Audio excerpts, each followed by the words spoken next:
Every week, the riffs got denser, the chemistry between Joel, Crow, and Servo just clicked. It wasn't about mocking bad movies anymore. No. It was about surviving them together. And the fans got obsessed. Uh-huh. Before the internet, people were literally mailing VHS tapes across the country. What? The first decentralized fan network run by nerds with VCRs. They were basically torrenting by hand. Hello? That's dedication. This is the Marxists at the Movies podcast. Marxists at the movies, bright and raw, breaking through the reels to rewrite the law. Workers of the world in every frame, changing the credits, rewriting the name. Comrades, welcome to Marxists at the Movies, where even our silhouettes unionize. I'm Edward Michael Francis. And I, too, am Edward Michael Francis. Same body, same revolutionary fervor, slightly gayer energy. Today we're continuing our birthday extravaganza. Fancy. Thank you. Today we continue with a 3-part TV spotlight dedicated to the single most influential show of our lives, Mystery Science Theater 3000, in our article titled Mystery Science Theater 3000, Part 1, the KTMA Comedy Central Years, Silhouettes Against Power. That's MST3K for short. This is where it all began. The handmade miracle that taught us how to laugh at authority, build art from trash, and survive capitalism with a glue gun and a dream. We'll trace how Joel Hodgson's quiet rebellion turned a Minneapolis studio experiment into one of television's strangest revolutions. And stay tuned till the end for a special bonus, our top 10 MST3K trivia from the KTMA and Comedy Central era. Some of it, even the bots would fact-check mid-riff. The full article is on Patreon, where you can read along and join our growing cadre of Cine comrades. Part 2 in this TV Spotlight series on the sci-fi era of the show will come out in December, and Part 3, reviewing the streaming era, will air in January. Check cinemarchmedia.com for updates. And as always, we proudly use generative AI in many aspects of our production. Yep. It's how a small team of disabled cult survivors like us can run a media revolution. And, of course, eternal solidarity to our feline comrade, Myron Rosander Francis, Yay! Who fell asleep in a satellite loading bay, and now they're polishing switches just to pay their way as the star of a certain puppet show in space on Comedy Central. This is one of those episodes we've been itching to do for months. Oh, yeah. How much fun are we having? We like it very much. Yes. Cue the sting.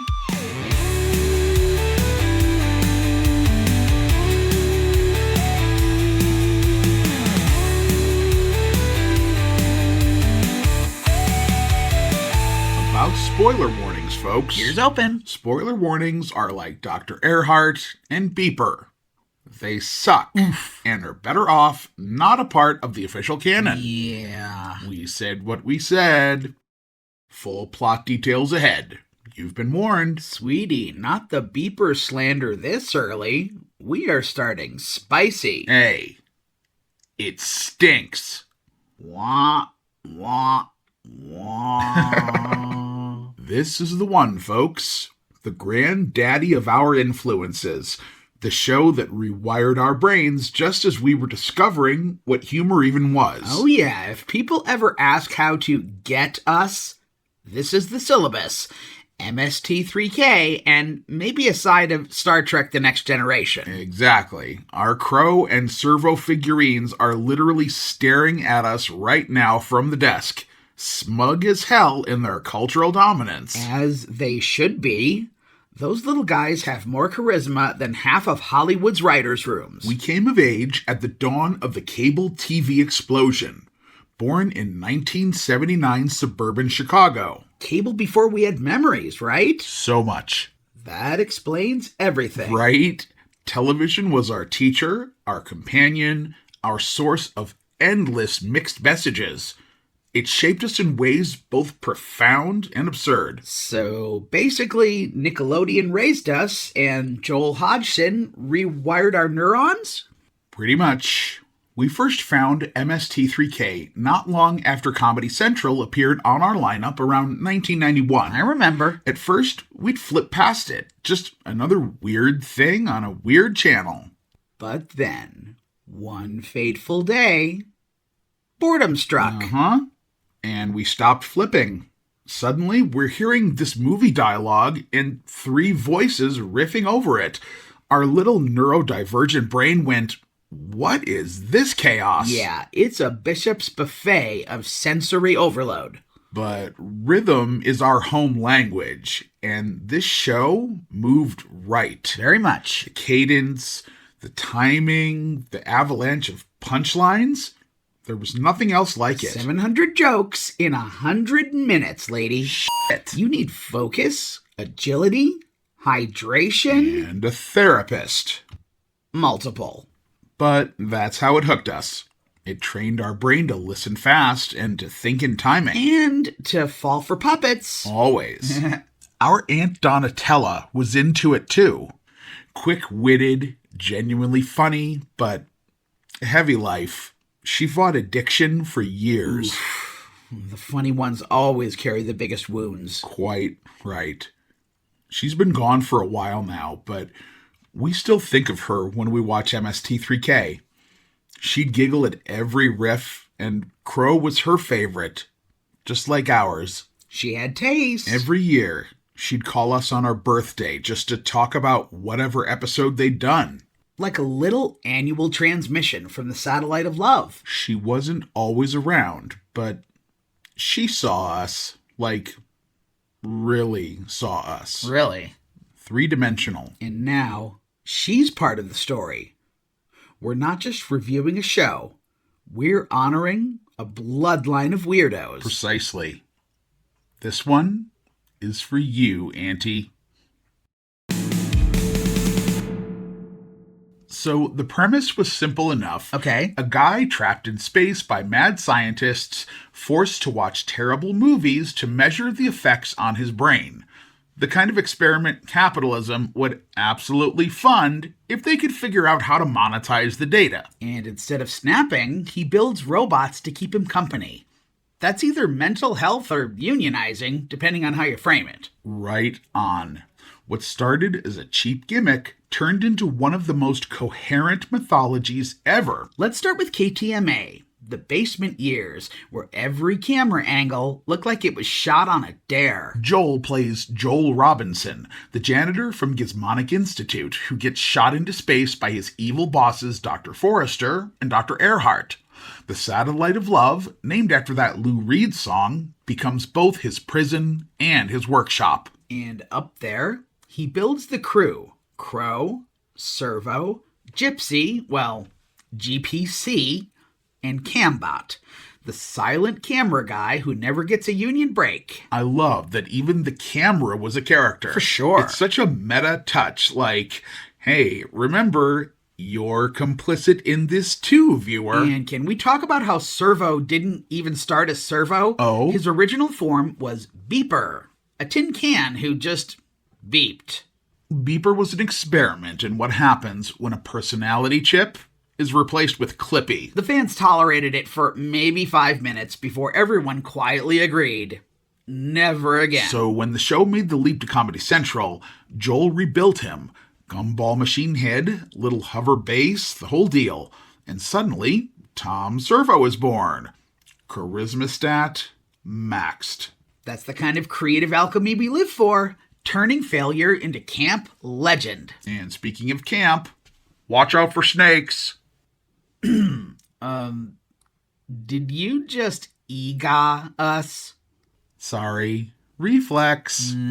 Anyway, the early episodes were messy. Half improv, half hardware test, but that looseness made it feel like a secret broadcast, like you stumbled onto a pirate signal that was too good to tell anyone about. But they did something that would change the course of events forever. Right. They set up an answering machine so local viewers could call in and tell the network what they thought of the show.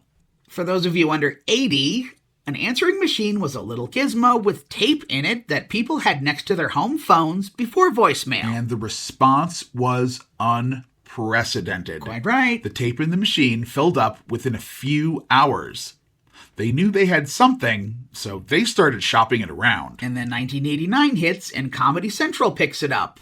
Suddenly, the cardboard gets sturdier, the riffs get tighter, and the invention exchange is born. Woo! Joel versus the Mads, each building some weird contraption that would absolutely get flagged by OSHA. That bit was his stand-up reborn. DIY absurdism weaponized against the network itself. By seasons 2 and 3, it's gold. You've got Kevin Murphy taking over as Servo, Frank Conniff joining as TV's Frank, the most apologetic henchman in television history, and Deep 13 evolving into this neon fever dream of evil bureaucracy. Every week, the riffs got denser, the chemistry between Joel, Crow, and Servo just clicked. It wasn't about mocking bad movies anymore. No. It was about surviving them together. And the fans got obsessed. Uh-huh. Before the internet, people were literally mailing VHS tapes across the country. What? The first decentralized fan network run by nerds with VCRs. They were basically torrenting by hand. Hello? That's dedication. By season 4, MST3K is Comedy Central's crown jewel. The writer's room is stacked. Mary Jo Pehl, Mike Nelson, Bridget Jones, Paul Chaplin, all cooking with the same surreal proletarian energy. And they start adding more serialized bits, right? Right. Weird transmissions from other ships, fan mail, meta jokes about being on TV. It's a world expanding in the margins. Until season 5, when Joel leaves, and not gently. Nope. Years of burnout and creative tug-of-war finally hit a breaking point. His final episode, Mitchell, is wild. Ah, yes. Mitchell. Joe Don Baker as a greasy cop who somehow seduces Lady of the Night, Linda Evans. Now, that's classy and plausible. It's such a fitting send-off for Joel. Hell yes. The movie's a 70s propaganda sleaze fest, but the riffs are razor sharp. They still come out on top. Totally agreed. Some of his best work, hands down. And in the host segments, Joel literally escapes the satellite in a pod hidden in a crate of hamdingers, a Midwestern food product so vile it could double as prison contraband. A heroic exit. He didn't die, he just ascended in a cloud of meat byproduct. And in comes Mike Nelson, the temp from Gizmonic Institute who accidentally becomes the new test subject. His first experiment? Episode 513, The Brain That Wouldn't Die. Another film with the moral compass of a mob boss. Or, Jeff Bezos. The movie's all, look, I know your hideous scars made you afraid to trust, but trust me while I sew my fiancé's severed head onto your body? You can feel the shift right away. Mike's humor is quicker, drier, a little meaner. The riffs get tighter. The energy is still brilliant, if a bit more cynical. Yeah, it becomes more a trio of equals instead of one creator and his weird robot kids. And that meta energy explodes by the mid-90s. The show's parodying itself, its fans, even its own production. We're gonna have to talk about MST3K the movie at some point, right? Oh, trust the Dark Lord below. It's coming later. Uh-oh. Be afraid. And the villains evolve again. TV's Frank literally ascends to second banana heaven, which might be our favorite fake religion. Then comes Pearl Forrester, Dr. Forrester's mother, played by Mary Jo Pehl, who brings pure Midwest mom menace to Deep 13. It's perfect. Just when you think it can't get weirder, it becomes a family business. But by season 7, the winds are changing. The handwriting's on the wall, but for now, they're still standing tall in silhouette, fighting bad movies with jokes and defiance. That's why the Comedy Central years are sacred. It's the purest version of the dream. Art, rebellion, and friendship stitched together with hot glue and hubris. And they made it look effortless, which, ironically, is the hardest trick of all.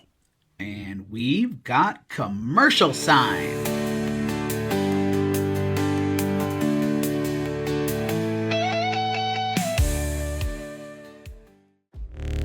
Hello, Tankies. Breaking news, the revolution has a mascot, and it's covered in fur. That's right, our feline comrade, Myron Rosander Francis, has shamelessly sold out. We told them capitalism is a hell of a drug. Now they have an entire clothing line, Myron Merch. 4 revolutionary t-shirt designs, all celebrating the world's most photogenic Marxist cat.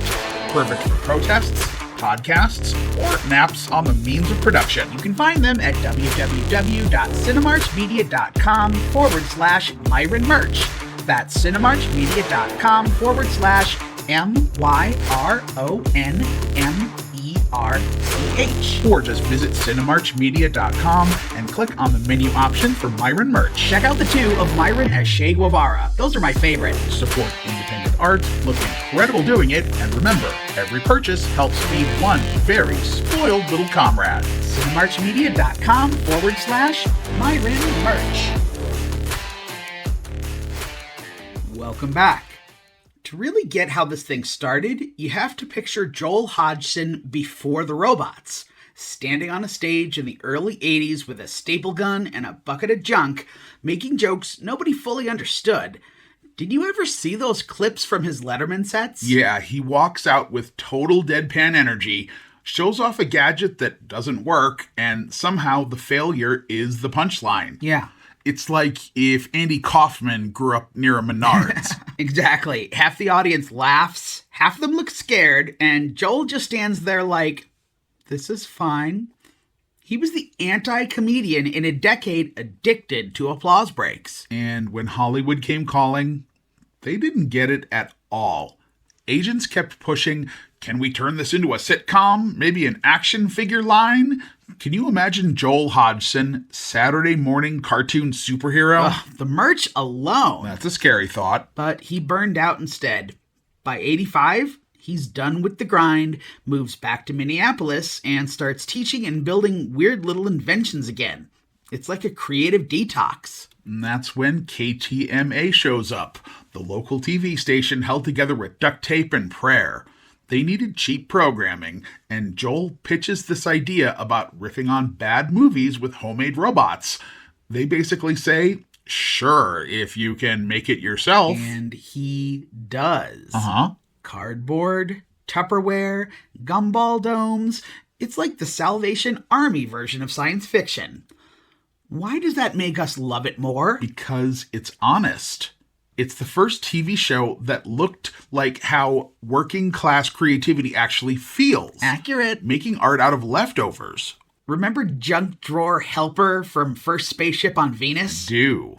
That was one of the first episodes we ever saved on videotape. And all I have to say about that is, Bernice, I haven't had a good BM in weeks. Joel's inventions were these wonderfully obtuse contraptions, half practical, half punchline. Right, like he was solving problems no one had with gadgets no one asked for, but somehow you wanted one anyway. Every invention was its own joke. A perfect snapshot of his brain. Part engineer, part absurdist poet. And instead of spoon-feeding the audience, he invites them to join in the mockery. Like, hey, you're smart, you can riff too. That's such a subtle act of rebellion. There was a lot of pressure to write jokes with mainstream appeal. Indeed. But the writers leaned the other way. Yep. They went more obscure. Right. More regional. Kevin Murphy once explained that while the obscure jokes might not land with a wide audience, the audience they did land with would flock to it like Joel to a garage sale. And girl, were they right. Totally. The format shouldn't have worked. Full movies, silhouettes talking over them. But it did. And it still looks like it costs $12 an episode, which was the charm. It was. It never sold out. It scaled up without losing its soul. That's rare. Joel kept the handmade ethos because it's where he came from. Those local Wisconsin shows like Cowboy Eddie and Albert the Alley Cat, puppets, local eccentrics, no corporate polish. And the silhouettes? Straight off Elton John's Goodbye Yellow Brick Road album cover. The guy trapped in space thing comes from Silent Running and pirate radio.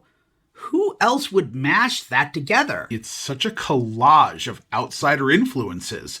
DIY television, 70s sci-fi melancholy, sketch comedy from SCTV. It is. MST was never just nerd humor, it was anti-establishment to the core. Agreed. It mocked the idea of quality content before that phrase even existed. A bunch of artists making something revolutionary out of cultural garbage. Hello. It's proletarian surrealism with chroma key. And don't forget a side of Midwestern politeness. Oh, please join our rebellion. We have coffee, don't you know?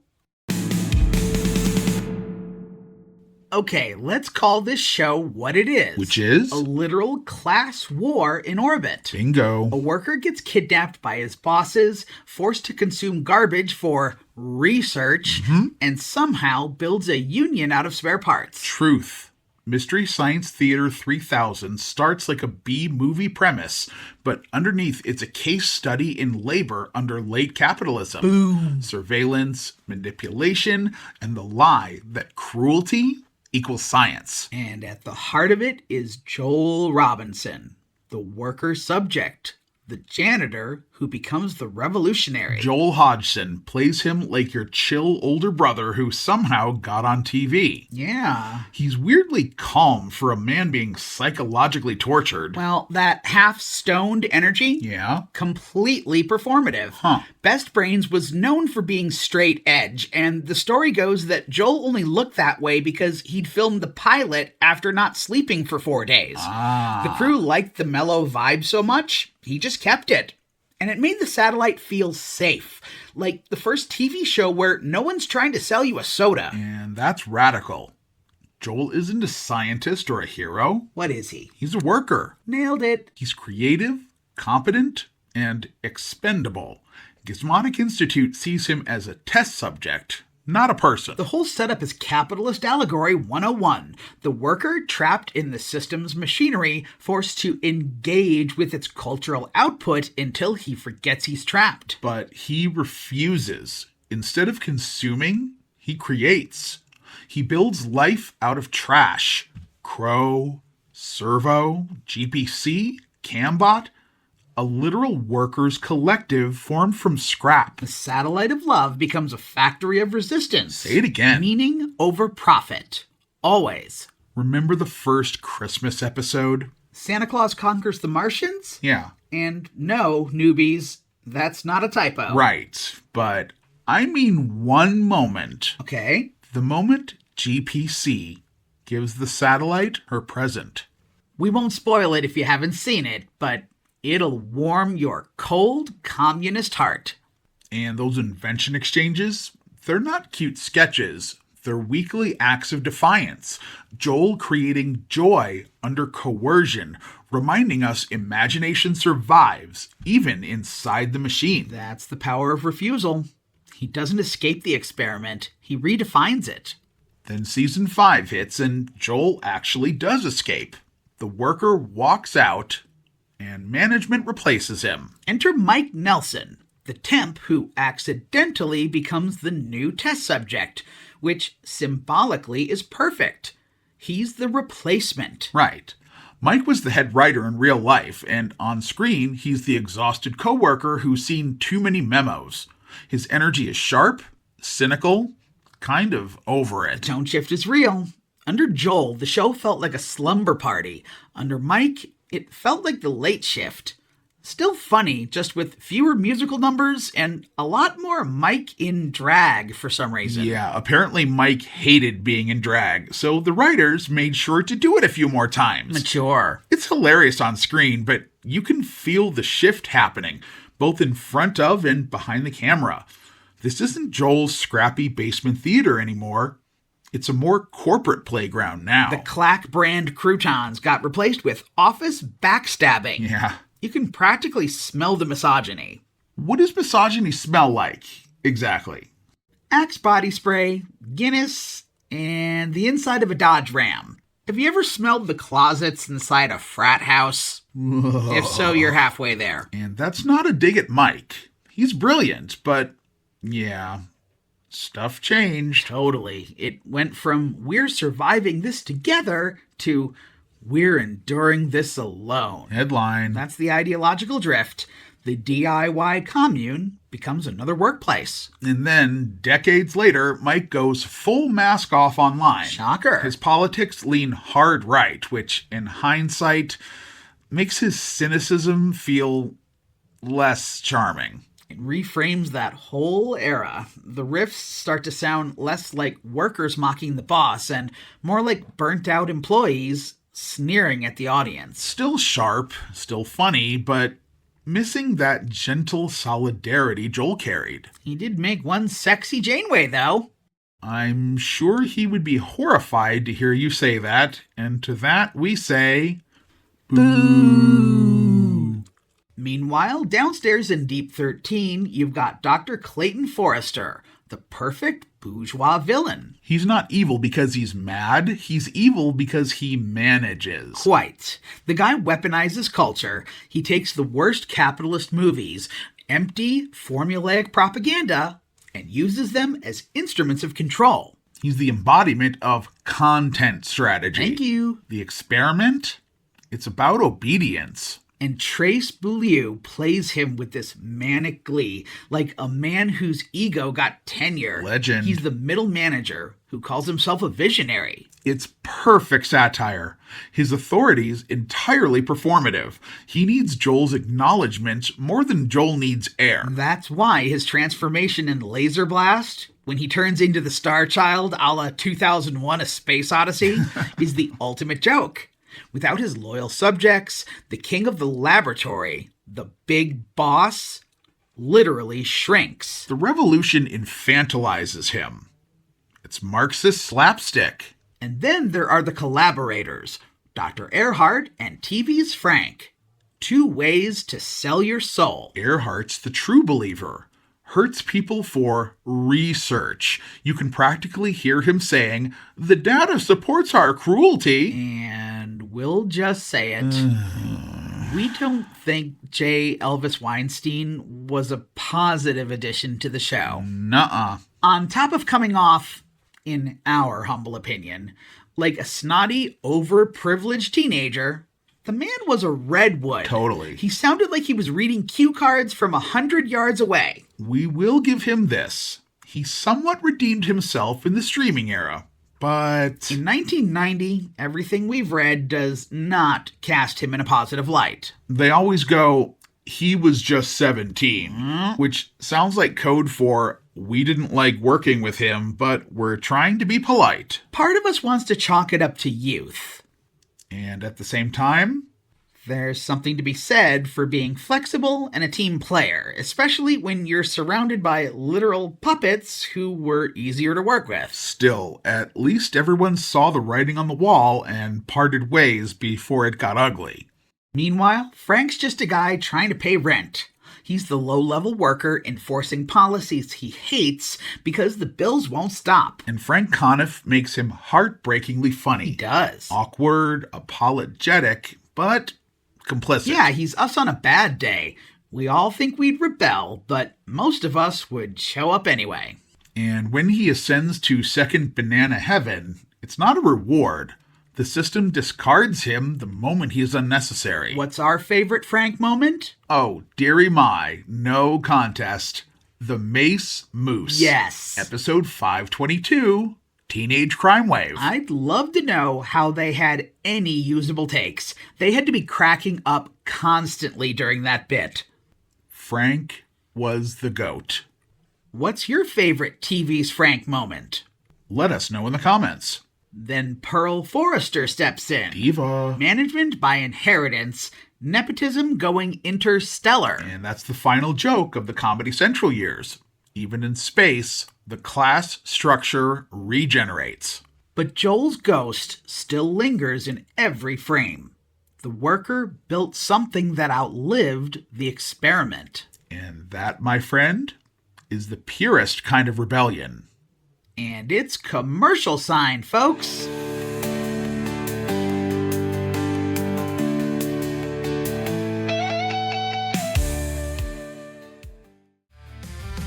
Hey, film geeks. Ever wonder what happens when art, cult dynamics, and capitalism collide outside the movie theater? Then it's time to step off the soundstage and onto the football field with our sister podcast, The Marching Revolution. Same host, same Marxist lens, just with rifles, drums, and flags instead of cameras and lighting rigs. We dig into the hidden hierarchies and power systems inside the marching arts.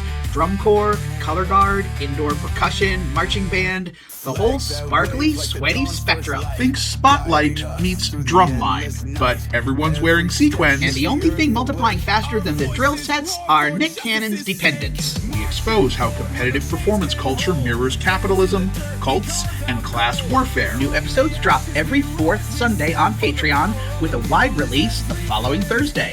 If you've ever said, cadets were a cult, congratulations, you found your people. For more information, visit cinemarchmedia.com and patreon.com/cinemarchmedia. And you can find both The Marching Revolution and Marxists at the Movies on TikTok, YouTube, Spotify, Apple Podcasts, and everywhere else you get your revolutionary media fix. The Marching Revolution, reflecting the stories, struggles, and radical possibilities of the marching arts. Check it out today, comrades.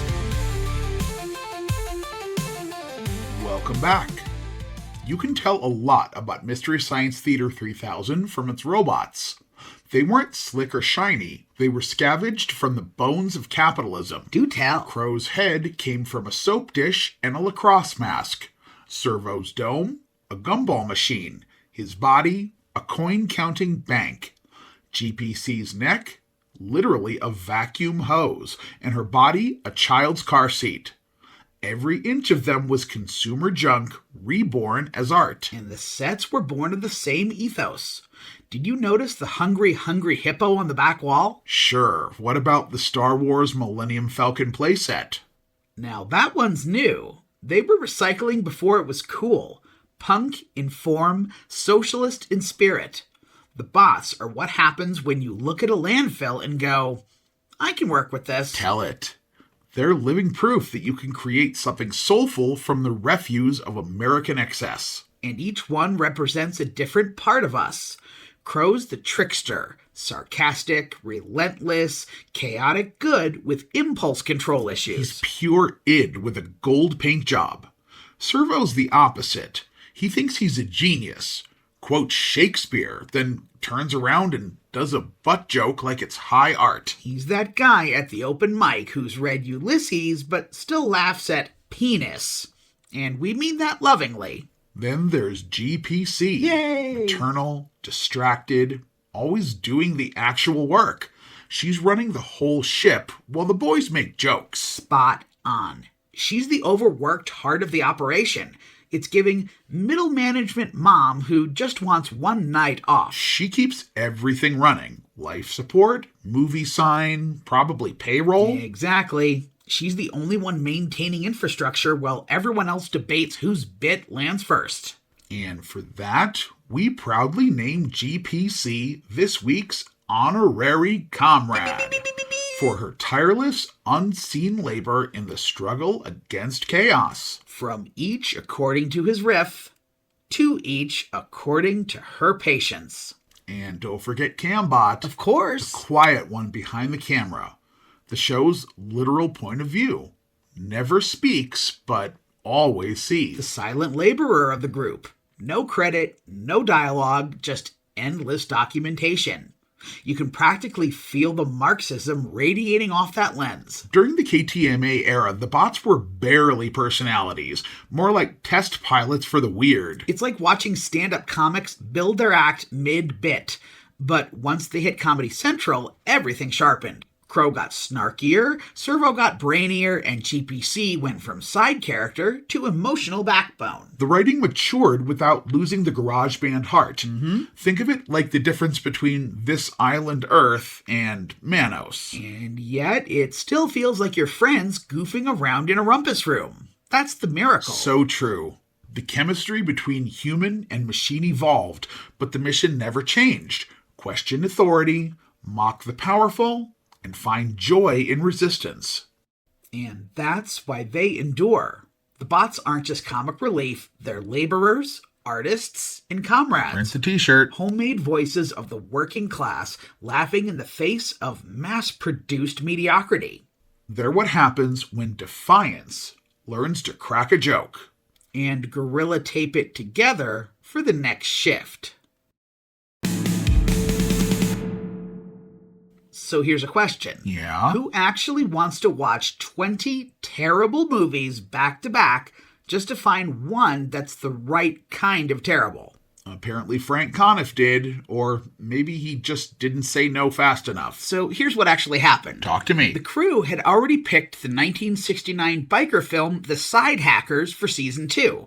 It was locked, scheduled, and they'd started working on sketches before anyone had actually watched the whole thing. I don't like where this is headed. Yeah, then deep into the process, during one of the viewing sessions, they hit the scene. A sudden, brutal sexual assault that nobody saw coming. It stopped the room cold. From that point on, they swore they'd never go in blind again, and somebody had to start screening every movie first. And, of course, that unlucky hero was Frank. Before that, they were just grabbing whatever. Half the time, they didn't even finish previewing it. Which is wild, because The Side Hackers isn't just a bad movie, it's actively traumatic. Nobody realized there was a rape scene hiding in there. Can you imagine the room when that hit the monitor? Yeah, silence. Then probably a collective, oh no. And from then on, Frank's job was to screen every single film in full before anyone else saw it. You might say he became the show's moral firewall.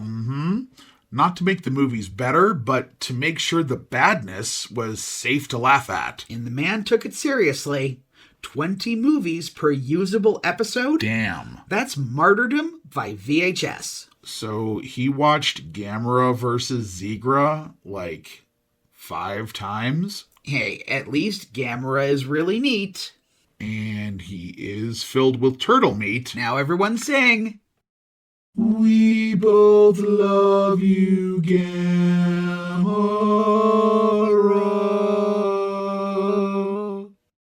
Workers of the world, shell together. Ba-doom. And we are grateful to Frank for suffering through it so we didn't have to. And don't forget, Frank wrote a book about all this. He did. 25 Mystery Science Theater 3000 films that changed my life in no way whatsoever. It's half memoir, half roast, and every page feels like he's still trapped in Deep 13. It's hysterical. Equal parts pop culture minutia and bone-grinding sarcasm. And perfectly on brand for Frank, turning trauma into a punchline. He gave the chaos structure. Before Frank, they were improvising against whatever rolled in, and after Frank, it became curated failure. Insight. An archive of capitalism's creative misfires.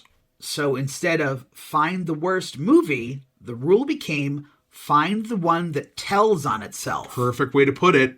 They were dismantling ideology. And Frank was the one deciding which pieces of junk culture got put on the chopping block. That's an incredible amount of power for one exhausted pop culture scholar. What does that tell you about the show's ethics, though? Even in parody, they understood consent. Preach! Don't make the audience complicit in real-world harm. Read my mind. Every screening became a tiny act of justice. You could almost feel the collective sigh of relief. Frank watched it. We're safe now. Meanwhile, he's in a Minneapolis studio, eyes glazed, whispering, "For the people." You might say he suffered, so we could riff. And honestly, that's the purest kind of solidarity.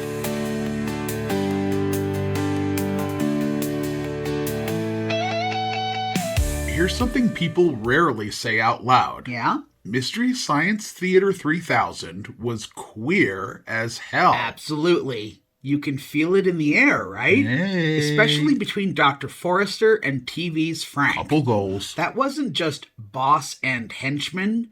That was musical comedy codependence with a side of yearning. Exactly. Frank's devotion to Dr. F reads like a crush from a theater kid on his sadistic drama coach. It's every off-Broadway two-hander where one character keeps singing for approval and the other pretends not to notice. You might say Deep 13 was a drag club with lab coats. Right?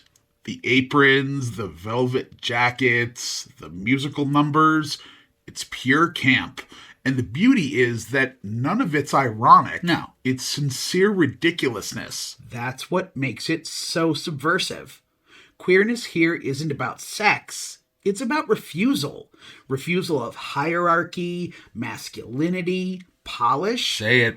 All those things TV was worshipping in the early 90s. As writer Brian Phillips observes, Mystery Science Theater 3000, quote, turns the camp and queer subtext of the movies it riffs on into text, repurposing failure and trash cinema into a kind of survival art.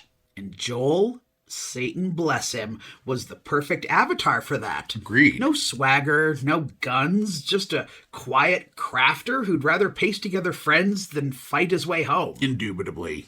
He's gentle, nurturing, kind of bewildered, the opposite of the sci-fi hero archetype. So the satellite becomes his queer commune in space. Thesis. Found family, DIY love. Hell yes. And 3 robots who each embody their own identity category. Crow's the loud showman.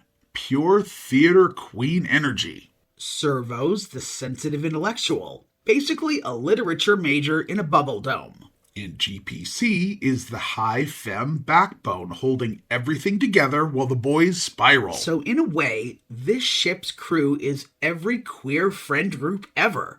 One chaos demon, one overthinker, and one mom holding the snacks. Circling back to the villains, Forrester and Frank don't feel like Orwellian overlords. They feel like failed vaudevillians. Right? Oh. They collapse into show tunes instead of speeches. That's resistance through excess. Camp as rebellion. And their relationship was fluid on purpose. Some days paternal, some days romantic. Always a duet. Frank literally looked at Clay one time and said, I want children. Yeah, the queerness was pretty gay. It's like the writer said, labels are for jars, not mad scientists. That's the queerness of it. The refusal to fix anything in place. Gender, power, even logic bends towards absurdity. Joy performed under constraint.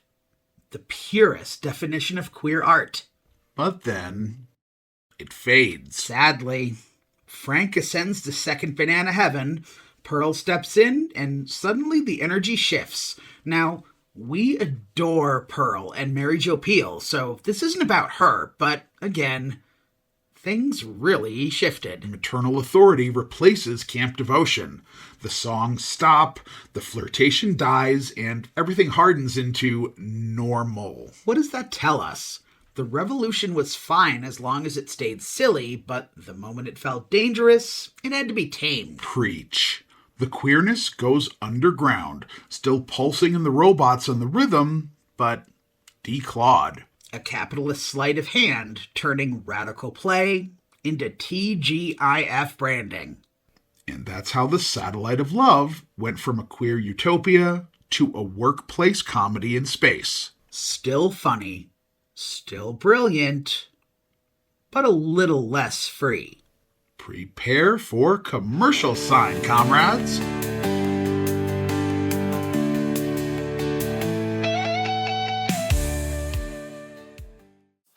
Hey, comrades, if you love what we do here at Marxists at the Movies and the Marching Revolution, we've got a way for you to join the cause. That's right. Join us at patreon.com/Cinemarch Media. For just $6 a month, you can become a card-carrying comrade. You'll get all our news updates, early access to articles, and the deep satisfaction of knowing you're helping dismantle capitalism one podcast at a time. if you're feeling extra revolutionary or just really like bonus content, the $10 Hammer and Visionary tier gives you early access to full audio episodes, exclusive behind-the-scenes posts, and extra goodies from both shows. And of course, both tiers come with surprise cameos from our feline comrade, Myron Rosander Francis, Cat, Revolutionary, and occasional sound engineer when they walk across the keyboard. 2 content streams plus 1 adorable kitty for the price of 1? Now, that's a bargain. You can sign up at patreon.com/cinemarchmedia, where you'll also find Myron merch, articles, and all our links. We're also on TikTok, YouTube, Spotify, and basically everywhere else the algorithm hasn't shadow banned us yet. Support independent media that still believes in solidarity, sincerity, and sarcasm. Because the revolution will not be monetized, but it will be Patreonized. Cute. Join us today at patreon.com/cinemarchmedia. And be sure to check out our homepage at cinemarchmedia.com. Visit today. Welcome back. So here's the irony, babe. Spill. The show about exploitation was quietly being exploited behind the scenes. Yeah. The whole MST3K story turns meta real fast. The worker rebellion in fiction was mirrored by an actual labor conflict in the studio. One might go as far to say the Satellite of Love wasn't the only workplace under surveillance. Joel Hodgson didn't just star in the show. He built it from the ground up. He designed the robots, built sets, wrote riffs, shaped the tone, even the ethos. And then producer Jim Mallon starts consolidating power, right? Taking care of business decisions, the feature film, and the overall direction. Yep, classic managerial creep. The system's survival It's mechanism. wild, because both men thought they were preserving the show. Joel saw it as art, Mallon saw it as a brand. Whose vision do you reward? The creators or the guy holding the checkbook? For Joel, that was the breaking point. He said, I created this. Where's our acknowledgement? And he was right. In other words, he wasn't quitting, he was refusing. Refusing to let the show become another corporate product stamped out for maximum yield. And Mallon's take was the opposite. Naturally. He thought Joel saw himself as the boss, said everyone else was working cooperatively, but Joel was too territorial. Which is funny, because that's exactly what management always says about workers who demand agency. Every time. You're not being a team player. But what about creative collaboration? To quote young Johnny, I don't care. There it is.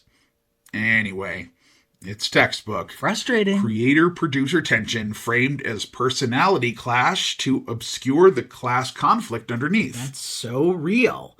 Success always sharpens the knives, but once there's something to lose, solidarity turns into suspicion. So Joel walks. Not out of anger, but because he knows staying could destroy the thing he built. That's worker self-preservation in its purest form. I bet Johnny cares now. And what happens next? The Mike Nelson era. Slicker, tighter, more managerial. You could feel the difference immediately. The riffs got better. The set looked more professional, but some of the weird communal heart evaporated. Right. Under Joel, it was insurgent art. Under Mike, it became an institution. And you can't really blame anyone. It's just the life cycle of every anti-capitalist creation that gets too successful. Sadly. The market absorbs it and sells it back to you with better lighting. Then by season 6, the network itself starts losing interest. Comedy Central's chasing talk shows and edgy stand-up. There's no room for Midwest surrealism anymore. It's almost poetic, isn't it? The very system that killed the local weirdness of KTMA came back around and killed its national version too. That's the cycle. Absorb, sanitize, discard. And yet, MST3K doesn't really die. It just mutates. It's resilience in syndication form. Like the proletariat took the satellite and found a new orbit. Because you can't kill a show built by people who already know how to survive on scraps. How about it? The bosses may have pulled the plug, but the weirdos rerouted the power into Trumpy. You are magic, aren't you, Trumpy? Anyway, so we alluded to this earlier, but now we think the time has come to discuss MST3K, the movie. Yes, the time has come to engage with the film project that launched 1,000 passive-aggressive memos. The movie that broke the band? Pretty much. This was one of the final straws between Joel Hodgson and Jim Mallon. Mallon really wanted to make a feature film. He saw it as the next logical step, expanding the brand. And Joel did not. Nope. He was already burned out, uncomfortable being on camera, and didn't like that Mallon named himself director. For sure. Their arrangement had always been clear. Joel steered the creative, Mallon ran the business. The movie blurred that line until it snapped. When it finally got made, they riffed This Island Earth, a perfectly goofy slice of 50s sci-fi. Except Universal made them cut it so short, it barely made sense. A 90-minute movie turned into an 80-minute jigsaw puzzle with punchlines. They had a bad habit of doing this sometimes. Criticizing a movie they cut up so it was even worse than it really was. Which, ironically, stripped out the very thing that made MST3K magic. The slow, strange rhythm of people just surviving a bad movie together. And the irony didn't stop there. In Season 7's The Incredible Melting Man, Crow literally sells his movie Earth vs. Soup to Clay and Pearl. It's eventually released as a 2-second trailer. It's so weird. They'd fight tooth and nail over whether to make a movie. They even lose their creator over it, and then they turn around and do a sketch about what bullshit it all is. It's funny, but also a little haunting. Yes. You can feel that tension peeking through the puppet foam. Yeah, that joke rings kind of hollow once you know the story. The meta became a mirror, and nobody liked what they saw. Okay, comrades, you've earned a breather. Enough commie school in orbit.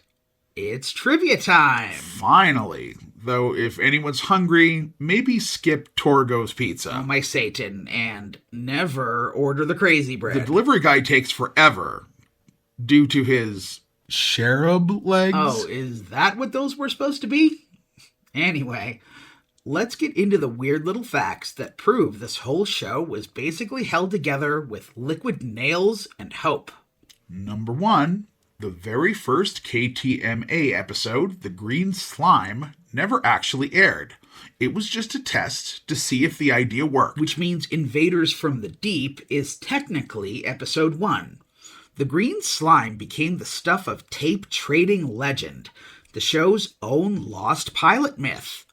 It's only been shown a handful of times at conventions. Number 2, Joel's jumpsuit wasn't a costume design triumph. He literally bought it at a Minnesota hardware store. Right, because nothing says space janitor like a sail rack next to the socket wrenches. Number 3, Movie Sign was born out of a budget workaround. They used old KTMA alarm lights and just rolled with it. That's the MST3K spirit. Can't afford special effects? Call it a running gag. Number 4, the first KTMA season didn't even have scripts. Joel and the bots were literally riffing live as the movies aired and making up their dialogue in the host segments. Which explains why many jokes sound like they're figuring out the bit as they say it. It's improv history disguised as late-night cable chaos.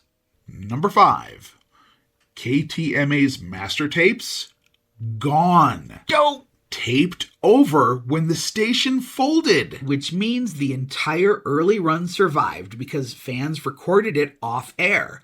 Tape traders preserve the revolution one fuzzy VHS at a time. Number 6. Comedy Central almost cut the theme song to save airtime. Oh, the executives tried. The writers said absolutely not. The lyrics were the mission statement. You do not cut the manifesto. Number 7. According to Barb Tebben, the second Info Club Poobah after Julie Walker, the classic Satellite of Love set, the one used through season 7, was built for just $200. $200. Yeah. And most of it survived into season 8. Talk about recycling. Truth. Even the ship was a bottle rocket on a budget. Number 8. The first information club kits were assembled by hand in Joel's apartment, complete with hand-signed letters and photocopied newsletters. So even the merch was DIY. Yeah. They basically invented Etsy before Etsy was a thing. Number 9.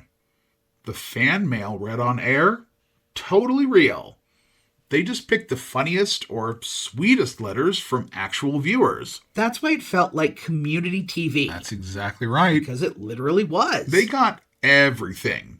Poems, art, crocheted Tom Servos, even a few oddly specific marriage proposals. And at least one fan mailed them a frozen pizza because, quote, you guys look hungry. The mailroom must have smelled like equal parts ink, glue, and Neskie's bacon. Which, incidentally, is also the scent of every Wisconsin basement studio in the 80s. Wow, even the Newskies? Especially the Newskies. Would you want to smell anything else? Point taken. And finally, Number 10. Trace Beaulieu's Dr. Clayton Forrester wears the same style of horn-rimmed glasses as Gene Barry in The War of the Worlds, whose character was also named Dr. Clayton Forrester. of course, that's not a coincidence. No lies. It's Trace paying tribute to the original movie scientist. Same name, same glasses. According to him, he partially based Dr. Forrester on club owners he often encountered in the Minneapolis stand-up scene. And amazingly, much of the on-air talent on the show came from those clubs. But there's one more bit of trivia we figured you'd want to know on this, our birthday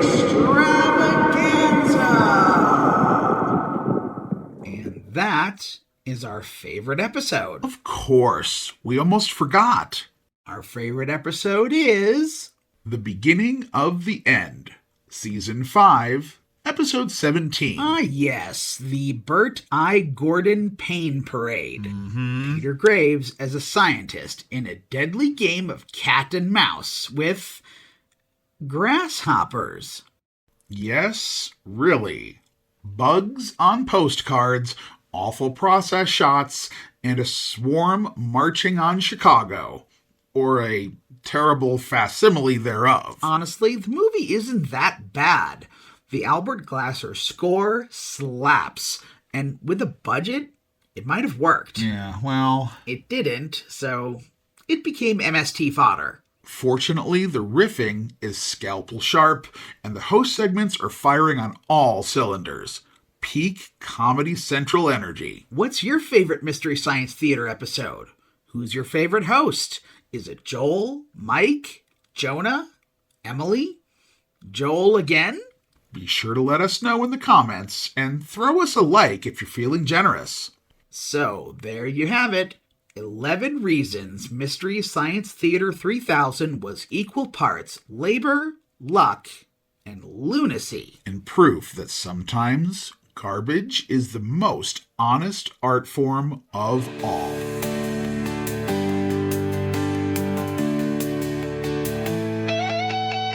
When you strip it all away, the riffs, the robots, the stoned little Richard in Catalina Caper, Mystery Science Theater 3000 was always about survival. The Satellite of Love wasn't just a spaceship.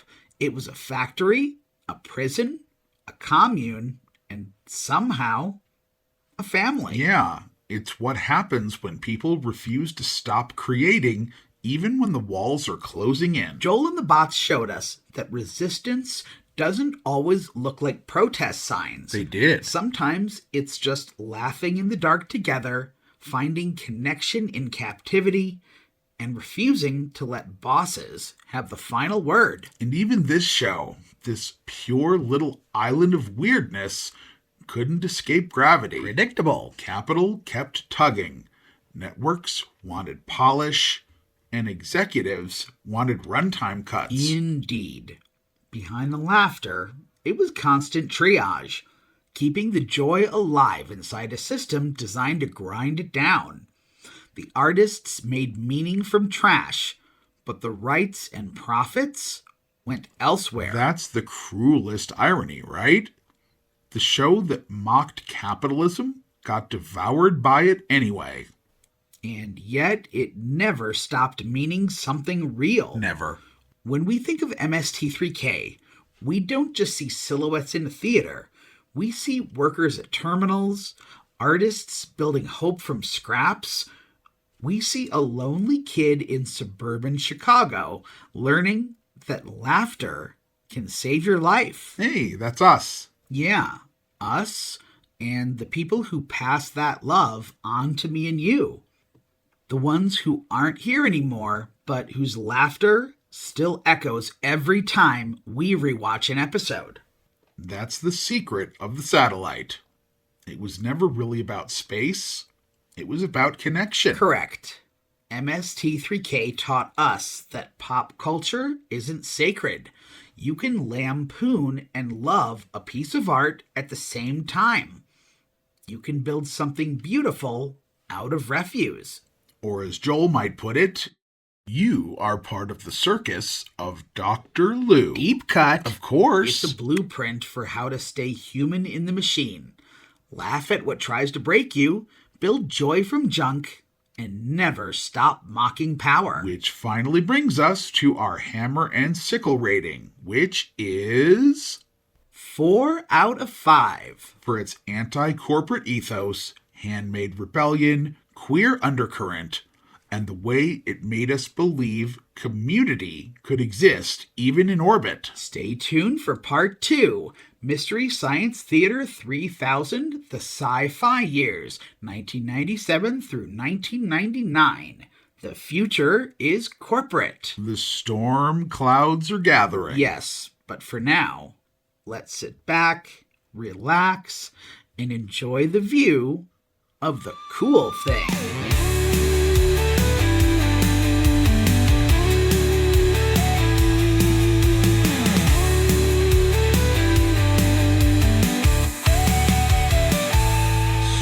What did we learn today? That you can topple capitalism with a nail gun, a couple of wisecracking robots, and one really patient janitor. That lacrosse masks make better crowns than any CEO. That Frank Conniff is the only man brave enough to watch Killer Shrews 5 times, which must earn him hazard pay in someone's army. And that turn down your lights where applicable might be the most radical sentence ever written for cable TV. Underneath the camp and cardboard, MST3K showed us that rebellion can look like laughter, that community is built out of junk, joy, and people who just won't shut up. Accurate. And finally, it's proof that handmade art can outlast corporate polish any day. We hope you've enjoyed this episode, Mystery Science Theater 3000 Part 1, the KTMA Comedy Central years, 1988 through 1996, Silhouettes Against Power. Part of our month-long birthday extravaganza. That's going to get old fast. Well, until it does. Push the button, Frank. You can find Marxists at the Movies and the Marching Revolution on TikTok, YouTube, Spotify, and pretty much everywhere else you get your audio. For more articles, updates, and Myron merch, head to cinemarchmedia.com. And yes, we've got a Patreon. Visit patreon.com/cinemarchmedia if you'd like to help keep this experiment in creative resistance going. This is Marxists at the Movies. Bye. Scene opens, white lights dim down low. Thank you for listening to the Marxists at the Movies podcast. Cinema whispers Don't where forget to like truths and can comment. grow. From shadows deep and screens ignite, the proletariat comes alive tonight.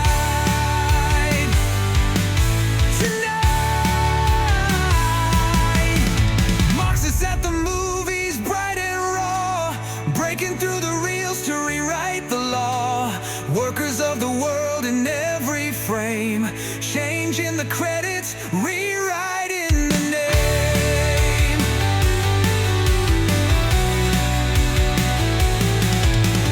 Popcorn power and the working class dream. Each flickers with a revolutionary beam. The heroes rise from the factory floor, challenging the scripts and demanding more.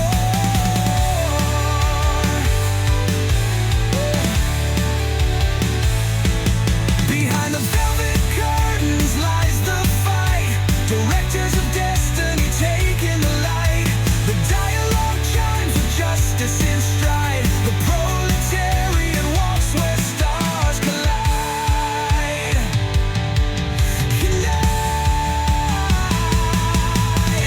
Marxists at the movies, bright and raw, breaking through the reels to rewrite the law. Workers of the world in every frame, changing the credits, rewriting the name. Blockbusters topple. Copyright 2025, Cinemarch Media.